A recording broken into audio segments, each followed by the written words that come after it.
ជាការពិតគ្មាននរណាម្នាក់ដឹងពីតម្លៃនៃដំណក់ញើសនិងការលះបង់របស់យើងច្បាស់ជាងខ្លួនយើងនោះទេចូលរៀនអរគុណនិងលើកទឹកចិត្តខ្លួនឯងឲ្យបានច្រើន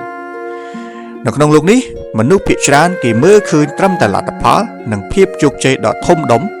ប៉ុន្តែមានតែយើងម្នាក់គត់ដែលមើលឃើញដំណើរផ្លូវដ៏លំបាកដែលយើងបានឆ្លងកាត់បើទោះបីជាថ្ងៃនេះយើងមិនទាន់មានអ្វីអស្ចារ្យបង្ហាញពិភពលោកប៉ុន្តែចូលក្រឡេកមើលទៅក្រោយវិញទៅមើលចំណុចសូន្យដែលយើងចាប់ផ្ដើមរាល់ជំហានដែលយើងបានដើររាល់យប់ដែលយើងខំប្រឹងទាំងអត់ងងុយ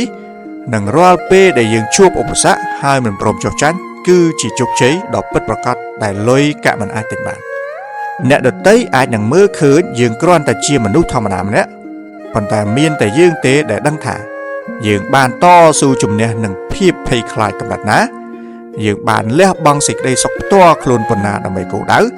យើងបានកសាងគ្រឹះនៃសមត្ថភាពនិងបទពិសោធន៍ដ៏រឹងមាំប៉ុណ្ណាពីមួយថ្ងៃទៅមួយថ្ងៃដូច្នេះកុំប្រៀបធៀបចំណុចចាប់ផ្ដើមខ្លួនឯងទៅនឹងភាពជោគជ័យរបស់អ្នកដទៃអ្វីដែលអ្នកបានកសាងមកដល់ថ្ងៃនេះ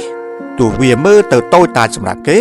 ប៉ុន្តែវាគឺជាដុំឥដ្ឋដ៏ធំនិងរឹងមាំសម្រាប់សាងសង់ប្រាសាទដ៏អស្ចារ្យនៅថ្ងៃអនាគតការប្រឹងប្រែងមិនស្គាល់ហត់របស់យើង